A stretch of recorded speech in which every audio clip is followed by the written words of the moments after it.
नमस्कार, आप देख रहे हैं जवाब तो देना पड़ेगा और आपके साथ में विजेंद्र सोलंकी।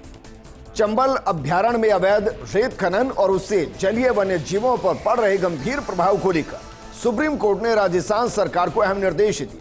कोर्ट ने कहा कि अवैध खनन रोकने के लिए राजस्थान जो मॉडल विकसित कर रहा है वो अन्य राज्यों के लिए रोल मॉडल बन सकता है। हालांकि कोर्ट ने साफ कहा कि सिर्फ योजनाएं, बैठकों के रिकॉर्ड और हलफनामे पर्याप्त नहीं है, असली परीक्षा जमीन पर असर से होगी। सरकार ने कोर्ट को बताया कि 14 मई 2026 के आदेश के बाद उच्च स्तरीय बैठकों के जरिए गृह, वन, खान, परिवहन, वित्त और विधि विभागों के बीच समन्वय बढ़ाया गया और जमीनी स्तर पर कार्रवाई तेज की गई। चंबल क्षेत्र में जिला स्तरीय टास्क फोर्स गठित कर पुलिस और वन विभाग की संयुक्त टीमें लगातार निगरानी कर रही है। धौलपुर, करौली, सवाई माधोपुर, कोटा और बूंदी में विशेष अभियान चलाए जा रहे हैं। FIR, गिरफ्तारियां और वाहन जब्ती की कार्रवाई जारी है। अब बड़ा सवाल यह कि जब इतनी कार्रवाई, इतनी निगरानी और इतने दावे मौजूद हैं तो क्या ये कदम वाकई चंबल के घड़ियाल, इसके अलावा गैंगेटिक डॉल्फिन और पूरे पारिस्थितिक तंत्र को सुरक्षित भविष्य दे पाएगा, या फिर कहें कि ये सिर्फ सुप्रीम कोर्ट ने जो निर्देश दिए उसके बीच में दोबारा जाकर सबमिट किया जा सके कि हमने ये किया है वो बताने के लिए एक्शन। क्योंकि सच ये भी है कि वन कर्मियों की कमी है, सच ये भी है कि 9000 से ज्यादा एक्शन हुए जो बता रहे हैं कि अवैध खनन हुआ, हालांकि उन पर कार्रवाई हुई। सच ये भी है कि 10 से 11% पर FIR होती है। सच ये भी है कि गंभीर एक्शन, या कहें कि जो अवैध खनन माफिया है बड़े बड़े कुछ सलाखों के पीछे पहुंचकर एक लंबी सजा पा चुके हो, ऐसे उदाहरण बेहद कम है। लेकिन जो मॉडल तैयार किया है, क्या उसे पूरे राजस्थान में जल्द से जल्द एग्जीक्यूट किया जा सकता है? आज बात इसी मुद्दे।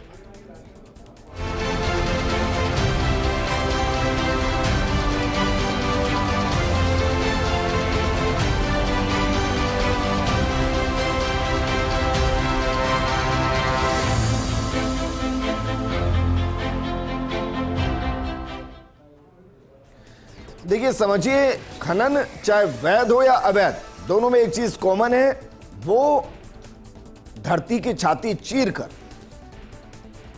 बाजार में सामान पहुंचाता है। बस अंतर इतना है कि जिसको सरकार परमिशन दे दे और जिससे रॉयल्टी मिल जाए वो वैध हो जाता है, और जिसको परमिशन ना दे और किसी की जेब में चला जाए वो अवैध हो जाता है। पर्यावरण को दोनों में बराबर नुकसान होता है, लेकिन वैध देते वक्त ये देखा जाता है कि कितना संतुलित होना चाहिए। क्या वाकई में हम एक ऐसा मॉडल बना सकते हैं जिसका जिक्र हो रहा है और उसको एक दीर्घकालिक परिदृश्य में देख सकते हैं? इस पर बात करने के लिए हमारे साथ मौजूद हैं बीजेपी प्रवक्ता जयपाल सिंह मांडोता जी, कांग्रेस प्रवक्ता प्रतीक सिंह जी, हमारे साथ विषय विशेषज्ञ और विषय के जानकार श्याम सिंह कटेवा जी हैं, और साथ में हमारे साथ अधिवक्ता मोहित खंडेलवाल जी हैं। श्याम सिंह कटेवा जी, शुरुआत आपके साथ। जरा बताइए, 14 मई से 20 मई के बीच में 6 दिनों के अंदर क्या वाकई में इतना इंपैक्ट हो सकता है कि हम कहें कि इसे देश में लागू किया जा सकता है? और अगर ये हुआ है तो वाकई में काबिल तारीफ है, लेकिन क्या इसको दीर्घकालिक रख सकते हैं हम, जहां हम समझ पाए कि हां ये एक मॉडल है राजस्थान का जिसमें अवैध खनन संभव ही नहीं है? देखिए, राजस्थान ने हमेशा जहां पर भी मामला सुप्रीम कोर्ट में इस खनन व्यवसाय में उलझा है तो हमेशा पूरे हिंदुस्तान को प्रतिनिधित्व देने का काम किया है। इसमें कोई दो राय नहीं है। जो अभी खान सचिव, मुख्य खान सचिव जो है वो अपर्णा मैडम अनुभवी और इस लाइन की बहुत जानकार व्यक्ति, प्रभावशाली व्यक्ति हैं, और उन्होंने जो पुराना अनुभव के आधार पर जो ये कानून सुप्रीम कोर्ट द्वारा अवैध खनन के खिलाफ जो उन्होंने लगाया है उसका रिजल्ट आप लोगों को देखने को मिल रहा है। लेकिन इसको लॉन्ग टर्म में लागू करने के लिए सरकार की दृढ़ इच्छा शक्ति की जरूरत होगी, जो अभी तो दिखाई दे रही है। लेकिन इसके साथ में जब आप अवैध खनन को रोकते हैं तो वैध खनन का भी शोषण होता है, उनको भी परेशानी का सामना करना पड़ता है। इस वैध और अवैध खनन में जो आपने एक हेयरलाइन फ्रैक्चर जो दिखाई दे रहा है वो आपने जो डिफाइन किया वो ही, उसी बात से मैं सहमत हूँ। इसलिए सरकार को बहुत ध्यान से इस चीज को लागू करना, कहीं अपने को अवैध खनन के रोकने के चक्कर में राजस्थान का विकास और जो राजस्थान प्रतिनिधित्व देता है खनिज पदार्थों के दोहन में, वो ना रुक जाए। इसके लिए सर एक और सवाल, देखिए मैं सवाल इसलिए कर रहा हूं आपसे क्योंकि जो अवैध खनन करते हैं ना, मैं, आप और कोई ये मानने को तैयार ही नहीं हो सकता कि उनको किसी बड़े का वरदस्त नहीं होता, तभी वो हो रहा होता है वहां उस इलाके के अंदर। अब सवाल ये कि अवैध खनन अगर रुकता है तो फिर जो बड़े हैं, जिनका वरदस्त होता है और जिनके पास एक मोटा पैसा जाता है, वो पूरी इनकम रुकती है। और इसीलिए शायद मुझे कभी ऐसा महसूस नहीं हुआ कि 100% रुक पाएगा। लेकिन अगर इच्छा शक्ति हो, जैसे कि आप कह रहे हैं, तो रुक सकता है। लेकिन फिर आपको सबको मैनेज करना पड़ेगा और बहुतों की नाराजगी भी झेलनी पड़ेगी। इसमें जो आप कह रहे हैं बिल्कुल प्रभावशाली व्यक्तियों का हाथ होए बगैर, भले ही वो पर्दे के पीछे रहते हैं, लेकिन उसके बिना अवैध खनन का कार्य नहीं होता है। इसके लिए सरकार के अंदर जो बैठे हैं नुमाइंदे और जो जिम्मेदार अधिकारी, उनको एक बार सरकार से परमिशन लेनी पड़ेगी कि जहां पे चाहे उसमें सरकार के बड़े व्यक्तित्व हो या कोई और हो जो 2 नंबर के काम करते हैं, उनके लिए भेदभाव की वो कोई भी फर्क नहीं होना चाहिए। अगर मुलजिम है तो वो चाहे वो मुख्यमंत्री का बेटा हो और चाहे मैं खुद हो, उन सबको बराबर ये कि लाठी से हटना चाहिए। तब तो ये खनन कार्य में जो अवैध खनन है जो अब चल रहा है, वो आगे आने वाले समय में अच्छा रिजल्ट देगा, पर्यावरण के हिसाब से भी, और जो लोग ईमानदारी से काम कर रहे हैं उनको भी इसका फायदा मिलेगा।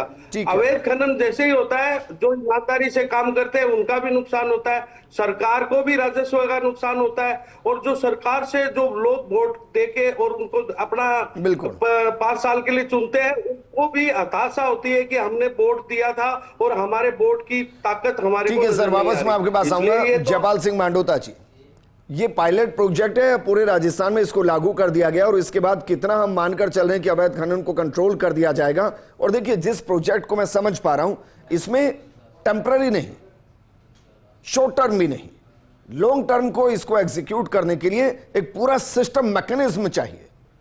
देखिए विजेंद्र भाई, इससे पहले भी मैं अरावली को लेकर जो इशू हुआ उसमें भी डिबेट में आया हूं, और उस समय भी हमने कहा कि देखिए सरकार की नीयत और नीति बिल्कुल साफ है, और सरकार ने जो माफिया सिंडिकेट बना हुआ था उस सिंडिकेट को खत्म करने का काम किया, और आज उसके नतीजे सामने दिख रहे हैं।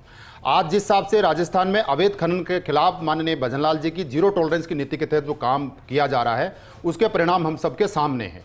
और सामने इसके परिणाम है कि मात्र इसी में अप्रैल या मार्च अप्रैल की बात करूं तो 920 मामले दर्ज किए हैं, जिसमें 88 एफआईआर दर्ज करके 13 करोड़ का न केवल राजस्व है बल्कि 945 वाहन जब्त करके लगभग 300-400 लोगों को अरेस्ट किया। इस प्रकार की कार्रवाई मात्र, मैं कह रहा हूं ये हुआ क्यों है, जो सिंडिकेट बना हुआ था यहां पर क्या अलग अलग डिपार्टमेंट्स है, तो हमारी सरकार ने सबसे पहले यह किया कि 5 डिपार्टमेंट की एक ज्वाइंट टास्क फोर्स बनाए जाए और उन जो पॉइंट्स है उनको टारगेट किया जाए जहां जहां से ये हो रहा है, और वो 40-50 पॉइंट तय करके इस प्रकार की प्रभावी कार्रवाई की। और कह सकते हैं कि आज जो मॉडल है, मैं समझता हूं जब सरकार की नीयत साफ होती है तो एग्जीक्यूशन उसका होता है, और सरकार ने वो कर दिखाया। जब हम यहां कर सकते हैं तो दूसरे राजस्थान के क्षेत्र है वहां पर भी ये करके दिखाएं। जो ऑनरेबल आज कोर्ट ने कहा है वो कार्रवाई, जैसे 65 करोड़ रुपए हमने इसके लिए स्वीकृत किया, रेंजर्स या फॉरेस्ट गार्ड्स की जो है वो नियुक्तियां जिस प्रकार से होनी चाहिए, तो सरकार की नीति इस मामले में साफ है, स्पष्ट है कि कोई भी माफिया राजस्थान में जो पिछले सरकार के दौरान थे वो आगे नहीं पनपे, उनको 0 टॉलरेंस की कार्रवाई करते हुए उनको खत्म किया जाए, और सरकार में जो सरकार में हमारे 2.5 साल के कार्य हैं उनके कार्य एग्जीक्यूट होने और साफ दिख रहे हैं। अच्छा, पूरे स्टेट में कब तक एग्जीक्यूट कर देंगे, इसको लागू कर देंगे?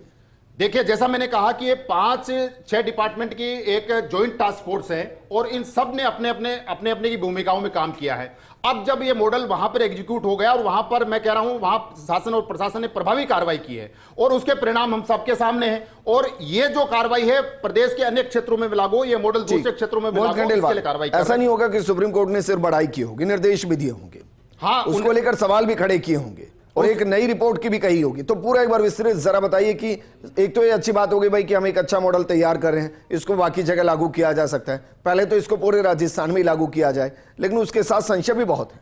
जी विजेंद्र जी, देखिए मैं आपको इसका पूरा क्रमवार तरीके से बताता हूँ। ये ऑनरेबल सुप्रीम कोर्ट ने चंबल सेंचुरी जो रीजन है उसके लिए स्वप्रेरित प्रसंगान लेके ये केस दर्ज किया।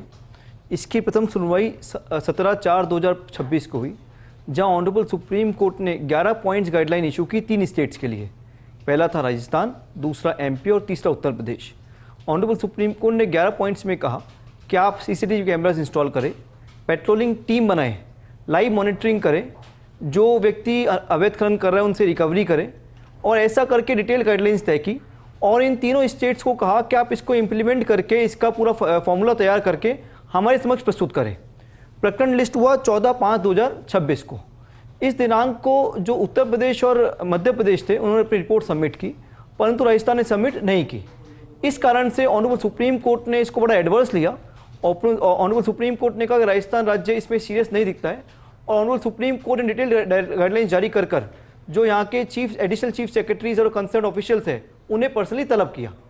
उसके बाद आज ये प्रकरण लिस्ट हुआ और राजस्थान राज्य की ओर से अधिकारियों ने हलफनामा फाइल कर ऑनरेबल सुप्रीम कोर्ट को अपडेट किया कि इस दौरान हमने 40 AI enabled CCTV camera install किए और विभिन्न रीजन आइडेंटिफाई किए जहां पेट्रोलिंग टीम्स बनेगी, और जो सुप्रीम कोर्ट के डायरेक्शंस के उसको इंप्लीमेंट करने के लिए सिलसिलेवार तरीके से गाइडलाइंस तय की गई है। तो ऑनरेबल सुप्रीम कोर्ट ने इस जो इन्होंने कंप्लायंस का रिपोर्ट सबमिट की उसकी प्रशंसा की, परंतु सुप्रीम कोर्ट ने कहा कि आपको सिर्फ गाइडलाइंस तय नहीं करनी, आपको इसको धरातल पर उतारना है, उसको इंप्लीमेंट करना है, और इंप्लीमेंट करके जो अवैध माइनिंग हो रही है उसे रोकना है। देखिए विजेंद्र जी, राजस्थान एक ऐसा राज्य है जहाँ पे अरावली रेंज भी है तो डेजर्ट भी है, तो ये एक ऐसा पिक्युलर सर्कमस्टांस है जो हो सकता है पूरे किसी राज्य में ना हो। तो यहाँ पे खनन होना स्वाभाविक है, क्योंकि खनन करना देश के और राज्य के विकास के लिए आवश्यक है, परंतु खनन रेगुलेटेड हो, इलीगल ना हो, ये ड्यूटी सरकार की बनती है। ठीक। तो इसी के लिए सुप्रीम कोर्ट ने कहा कि आप अवैध खनन रोकें, जो वैध खनन है उसके लिए जो व्हीकल्स इसमें इन्वॉल्व है उन पे GPS इंस्टॉल करें, और सिर्फ GPS इंस्टॉल्ड व्हीकल्स ही अवैध खनन कर सके, अवैध खनन कर सके, वैध खनन कर सके। I am correct? ठीक। प्रतीक सिंह, क्या वाकई में जिस मॉडल का हम जिक्र करें इसको पूरे स्टेट में लागू किया जा सकता है? क्योंकि देखिए, इसको तो आप भी एग्री करेंगे कि अवैध खनन नहीं होना चाहिए, जितना वो लीगल हो, क्योंकि उससे रॉयल्टी मिलती है, राजस्व मिलता है, और बाकी अवैध खनन से पूरा सिस्टम ब्रेक डाउन होता है। लेकिन इसको क्या वाकई में इतना आसानी से किया जा सकता है? विजेंद्र भाई, जैसे मेरे से पूर्व वक्ता ने बताया कि राजस्थान सरकार इस मैटर पे सीरियस नहीं थी। जब 17/4 को ये मामला लिस्टिक सतह संज्ञान लिया गया, उसके बाद में जब 14 मई को बोला गया तो राजस्थान सरकार पेश ही नहीं हुई। और शब्द से बताता हूँ, सरकार ने बोला है कि ये प्रशासनिक उदासीनता और संस्थागत निष्क्रियता है ये, और इसके लिए 20 मई को राजस्थान सरकार के अधिकारियों को तलब किया गया था। उसके बाद में इन्होंने आपाधापी में मीटिंगें की और सारी चीज़ें की, उसके बाद में आज पेश किया। उसके बाद भी सुप्रीम कोर्ट ने कहा है कि हालांकि कोर्ट ने ये बोला है कि योजनाओं, बैठकों और हलफनामे से संतुष्ट नहीं हुआ जा सकता है, बल्कि इसका वास्तविक असर जमीन पर दिखाई देना चाहिए। ये अभी तक सिर्फ किताबें हैं, जैसे सरकार की फाइलों में गाँव का मौसम गुलाबी है, मगर ये आंकड़े झूठे हैं, ये दावा किताबी है। क्योंकि पिछले बार हमने ये भी देखा था कि हाई कोर्ट ने केस दिया अवैध खनन का CBI को, फिर CBI से पूछा कि आपने क्या किया है, तो CBI बोलती है कि हमारे को सरकार साथ ही नहीं दे रही है, सरकार हमारे साथ है ही नहीं, अधिकारी हमारा साथ नहीं देते तो हम जो है वो रोक नहीं सकते। उसके बाद मेरे साथी बोल रहे थे परिणाम आने लगे। परिणाम क्या है ये बताता हूं मैं। दौसा की खबर है 11/1 इसी साल की। अब कितना भी कर लो बजरी माफिया नहीं रुकेगा, कार्रवाई के बीच SHO का बयान। ये SHO बोल रहा है। आपको याद होगा उससे पहले इनके एक विधायक हैं गढ़ी के, वो बोल रहे थे कि SHO खुद अवैध खनन करा रहा है, इसको छोड़ूंगा नहीं, कहीं भी चला जाए। उसके बाद में अरावली के मामले में हमने देखा था कि किस तरीके से पहले कुछ और परिभाषा दे दी, जब पूरा एक मूवमेंट सामने आया तो सरकार होगा। और ये अवैध खनन के मामले मैं ही नहीं कह रहा, जनता ही नहीं कह रही, इनके खुद के कैबिनेट मिनिस्टर ने, किरोड़ी लाल मीणा जी, और उनको मैं सीरियस मानता हूं। कांग्रेस के टाइम में भी था, ऐसा थोड़ी ना नहीं था। मैं ये कह रहा हूं कि जिस सिस्टम की बात हो रही है, चलिए आपके हिसाब से कागजी मान लेते हैं, लेकिन वो कागजी सिस्टम अगर धरातल पर उतर रहा है तो क्या आपको लगता है कि एक बेहतरीन कदम है? मैं इसको सुप्रीम कोर्ट के कहने पर ही मान लेता हूं कि चलिए भाई सुप्रीम कोर्ट ने सरकार को बोल दिया, लेकिन एंड ऑफ द डे फायदा तो कॉमन मैन को हो रहा है। विजेंद्र भाई, मैं इसलिए कागजी बोल रहा हूं कि सरकार बोलती है कहीं भी अवैध खनन नहीं हो रहा, और एक समाचार पत्र कोटा के अंदर जाता है अंदर तक, वहां पर जाकर के अवैध खनन देख करके आता है, 4-4, 5-5 जगह के अंदर अवैध खनन हो रहा होता है, वापस बाहर आ जाता है और सरकार को बताता है, तो सरकार बोलती है वहां कुछ नहीं हो रहा। और फिर जब अगले दिन रिपोर्ट छपती है तो वो जनता के सामने होता है। और किरोड़ी लाल मीणा जी को मैं एक सीरियस पॉलिटिशियन मानता हूं, उनकी बातों में दम होता है। वो कोई तथ्य के साथ बात कहते हैं। वो कह रहे थे कि 7 करोड़ रुपए प्रतिदिन की अवैध बजरी का खनन हो रहा है। तत्कालीन उपराष्ट्रपति भी जब जयपुर आए थे तो उन्होंने बोला था कि जयपुर से लेकर दिल्ली तक सबको पता है कि अवैध बजरी कहां जा रही है, उसका पैसा कहां जा रहा है। और हर दिन कभी डिप्टी SP की गाड़ी जला दी जाती है, कभी जो रोकने जाते हैं उनकी गाड़ियों पर पथराव होता है, और ये हर दिन की खबर है, ये एक दिन की नहीं है। नहीं तो ये लिए तो मैं केस में है, हुआ ही नहीं ना। किसके लिए भाई आज सुप्रीम कोर्ट 14 तारीख की टिप्पणी क्या थी? 14 तारीख की टिप्पणी ये थी कि ये प्रशासनिक उदासीनता है। अब 6 दिन में इनको जब लगा कि तलब कर लिया गया अब तो इन्होंने कोई रिपोर्टें बनाई, और रिपोर्टों के बाद भी आज सुप्रीम कोर्ट ने कहा है कि योजना, बैठक और हलफनामे से संतुष्ट नहीं हुआ जा सकता है। लेकिन उसने ये भी तो कहा, होगा, ये भी तो कहा है कि जो आप लेकर आए इसको बाकी राज्यों में भी रोल मॉडल के तौर पर इसको लागू किया जा पहली चीज सकता तो है। अभी जैसे ये भी तो अच्छी चीज है ना। विजेंद्र भाई, पहले तो वक्ता ने बताया कि जब 14 तारीख का टाइम दिया गया था तो 14 तारीख को तो रिपोर्ट ही पेश नहीं हुई। पहले तो 14 को होनी चाहिए थी, 14 के बाद में जब 20 को तलब हुआ तब हुई। और रिपोर्टों का इंप्लीमेंटेशन इस 2.5 साल की सरकार में कितना हुआ है ये हमारे सबके सामने है, और फिर सामने आ जाएगा। ये हर दिन की खबर है, कोई एक दिन की तो बात ही नहीं है। श्याम सिंह कटेवा जी, देखिए मैं यही कह रहा हूं कि कागजों के अंदर अगर योजना बेहतरीन हो तो जमीन पर उतारने में मेहनत होती है, लेकिन अगर वो मेहनत के साथ उतार दी जाए तो परिणाम सुखद होते हैं। यहां भी यही सवाल है। आप सर अब ये बताइए कि भाई जो ये बनाया गया है, ये जो मॉडल बनाया गया है, इसको जमीन पर उतारने में क्या क्या दिक्कतें आ सकती हैं और ये कितने वक्त में पूरे राजस्थान में लागू हो सकता है? देखिए, इसमें चाहे सुप्रीम कोर्ट माननीय न्यायालय ने जो आदेश पारित किया या राजस्थान सरकार या उस सरकार राजस्थान सरकार के जिम्मेदार अधिकारी, ये चाहे कितना भी अगर चाहे अवैध खनन को रोकने के लिए इनके प्रयास जब तक पूरे नहीं होंगे, जब तक डिमांड और सप्लाई का जो गैप है उसको वैध तरीके से अगर आपने बाजार में वैध खनन को बढ़ावा नहीं देंगे तो अवैध खनन के लिए रोकने वाले प्रयास, जितना बड़ा राजस्थान का क्षेत्र है और जिसमें खनन क्षेत्रफल पूरे राजस्थान में फैला हुआ, भले ही 1% खनन हो रहा हो लेकिन पूरे राजस्थान में और रिमोट एरिया में खनन होता है, वहां पे अवैध खनन को रोकने के लिए इंफ्रास्ट्रक्चर ना राजस्थान सरकार के पास पूरा हो सकता और ना ही उस इंफ्रास्ट्रक्चर से सरकार या सुप्रीम कोर्ट उसको रोक सकता है। उसको रोकने का एक ही तरीका है कि सरकार को इतना विल पावर स्ट्रॉन्ग करना पड़ेगा, जितना डिमांड और सप्लाई में गैप है उसको पूरा करने के लिए वैध खनन को बढ़ावा देना पड़ेगा ताकि राजस्व मिले। एनवायरमेंटल एंगल से जो नुकसान समझ गए सर, आप एक अच्छा पॉइंट रेज करें कि भाई जब मार्केट में शॉर्टेज होगी तो फिर ब्लैक का सामान आएगा ही आएगा, लेकिन मैंने बार बार सुना है एमसेंड पॉलिसी सर, एमसेंड पॉलिसी, तो हम एमसेंड पॉलिसी को एग्जीक्यूट कर पा रहे हैं नहीं कर पा रहे हैं? और एमसेंड पॉलिसी के जरिए एमसेंड की अभी भूमिका कितने % है सर टोटल में?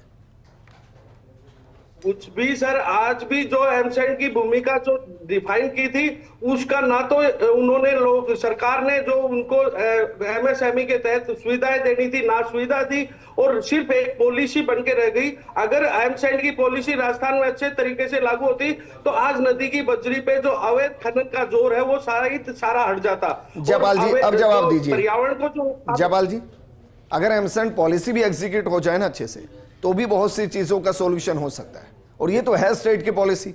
फिर श्याम जी ऐसा क्यों कह रहे हैं? देखिए, श्याम जी ने जो सवाल उठाया है एमसेंड पॉलिसी को लेकर, बजरी के मामले में जहां तक मैं समझता हूं राजस्थान सरकार ने जो ब्लॉक्स है उनका आवंटन एक ट्रांसपेरेंस तरीके से पहला काम तो ये किया कि आज देखिए जिस प्रकार की जो 5 साल में स्थितियां थी वो स्थितियां नहीं है। जहां तक राइजिंग राजस्थान में बात करें, एमसेंड पॉलिसी के मामले में अनेकों एमओयू हुए हैं, कुछ ग्राउंड पे एग्जीक्यूट हुए हैं, कुछ नहीं भी हुए हैं, तो उसके परिणाम भी सकारात्मक आने लगे हैं। बता दीजिए, कोई बात नहीं। 2.5 साल में एमसेंड की कितनी भूमिका है? मैं वही कह रहा हूं कि पूरा नहीं हुआ है, अभी पूरा नहीं हुआ है, लेकिन हम दीजिए ना सर, आप तो बताइए 2% है, 1% है, 0.5% है। मैं कह रहा हूं 20 से 25% तक हम इसको लेके आए हैं और इसको अगले 2.5 साल तक इसको 50% तक ले जाए, क्योंकि एक साथ होना नहीं है, इसलिए सरकार ने काम तो किया इसके अंदर, इसलिए 20% हम लेके आए हैं अभी। ना आप तथ्यों के साथ कह रहे हैं, बस मन में आ गया है बोल दिया। नहीं विजेंद्र भाई, 20% आज ऐसा नहीं है कि बिल्कुल हो नहीं रहा है, उस पर काम हो रहा है, पॉलिसी लेके आए, उस पर काम करना भी हमारा दायित्व है। जितना बजरी इस्तेमाल हो रहा है वैध और अवैध, हमारा दायित्व। पूरा बजरी की डिमांड इतनी है कि पूरा तो उसमें नहीं हो सकता है, लेकिन उसमें अल्टरनेटिव उसको यूज किया जा सकता है, वो सप्लाई राजस्थान सरकार। श्याम जी ये तो कह रहे हैं 20% तक पहुंच गए हम। 20% का आंकड़ा बहुत होता है सर। सरकार का रिकॉर्ड तो ये बेहतर तरीके से बता सकता हूं, पर धरातल पर ऐसा नहीं है। धरातल पर अवैध खनन का बहुत बड़ा हिस्सा जो जनता काम में ले रही है, आज भी ये हालत है। भले ही सुप्रीम कोर्ट में जो इन्होंने प्रयास किए सरकार ने वो उनको सराहनीय बताया, लेकिन अभी इसमें बहुत सारा प्रयास करने की जरूरत है और इसको जब तक डिमांड सप्लाई को मीट आउट नहीं किया जाएगा, नदी की बजरी हो चाहे और कोई खनन हो, वो अवैध खनन होता रहेगा, चाहे सरकार कितने भी विकल्प की तरफ भी तो जाना पड़ेगा ना। देखिए मैं एक छोटा उदाहरण देता हूं, राजस्थान के अंदर इलेक्ट्रिसिटी क्राइसिस एक व्यापक स्तर पर रहा सर एक दौर में, फिर क्या हुआ, कोयला क्राइसिस शुरू हो गया उसकी वजह से। लेकिन जैसे हमने विकल्प सोलर की तरफ गए, हम विंड की तरफ गए, इस टाइम हम सरप्लस हैं सर। देश में नंबर 2 पोजीशन पर है, गुजरात के बाद सबसे ज्यादा सोलर एनर्जी राजस्थान बना रहा है। मैं ये इसलिए उदाहरण दे रहा हूं कि अगर हमें बजरी खनन को रोकना है तो एक तो आप सही कह रहे हैं हमें सप्लाई और डिमांड दोनों को बीट करना पड़ेगा। दूसरा विकल्प भी तो देखने पड़ेंगे ना सर, एमसैंड की तरफ जाना पड़ेगा अगर सरकार की प्रतिबद्धता है तो। प्रतीक, क्योंकि यहां विकल्प की बात हो रही है, एमसैंड पॉलिसी आज की नहीं है लेकिन उसको एग्जीक्यूट करने की बात है। आपको लग रहा है कि क्या वाकई में एमसैंड एक अच्छा विकल्प है और उस पर एक गंभीरता से सोचना चाहिए, और उस पर अगर हजारों करोड़ खर्च भी हो जाए एक बार तो उसको इसलिए खर्च कर देना चाहिए क्योंकि वो दीर्घकालिक परिणाम देगा? विजेंद्र भाई, निश्चित तौर पे, और अवैध बजरी सिर्फ बजरी खनन का मैटर नहीं है। हमने देखा है आए दिन वहां पे लोग डूब के मर जाते हैं, और वो इन्हीं वजह से, क्योंकि वहां गहरे गहरे गड्ढे हो जाते हैं। अभी 2 दिन पहले की खबर है कि वहां पे एक बच्चा डूब के मर गया था। और मैं जो शुरुआत से कह रहा हूं कि पॉलिसी इंप्लीमेंटेशन में ये सरकार फेल है, वो क्योंकि पॉलिसी इंप्लीमेंट करेंगे सरकार के जो मंत्री हैं और अधिकारी क्या कर रहे हैं? आरपीएस पे बजरी माफिया से मिली भगत व वसूली के प्रमाण मिले हैं। ये इसी साल की खबर है, जनवरी की, और उसके खिलाफ क्या कार्रवाई हुई ये बता जाए। बाबा आग बता करके मर गए, बोलेंगे नहीं। 551 दिन तक अनशन किया, बोलेंगे, मैं बोला नहीं था विजेंद्र भाई, भूल तो जाते हो। 551 दिन तक एक बाबा विजय बाबा अनशन करते हैं, सरकार सुनवाई नहीं करती है, आग बता करके मर जाते हैं। दीजिए मेरे को, मैं नहीं तो मैं आगे बोलने नहीं दूंगा। हमने तो यहां तक करके दिखाया है और आगे भी करके दिखाएंगे। विजेंद्र भाई 10 सेकंड और दूंगा, 10 सेकंड और कराइए, 551 कराइए। विजय बाबा धरना देते हैं भरतपुर में। जयपाल जी, सरकारों में ऐसी स्थितियां बनती रहती है, सरकारों में ऐसी स्थितियां बनती रहती है। एक मिनट प्रतीक, मैं आपको भी कह रहा हूं, क्या होते हैं कुछ उदाहरण होते हैं जो नेगेटिव होते हैं, और अगर आप 10 उदाहरण देंगे तो इसका मतलब है कि 90 जगह ऐसी है जहां अच्छा काम हुआ है, वो एक्शन हुआ है। भाई इसको भी कैसे डिनाई करेंगे कि 9000 एक्शन हुए हैं? सुनिए ना, मैं क्या पूछ रहा था, उस बात पे तो आने दीजिए।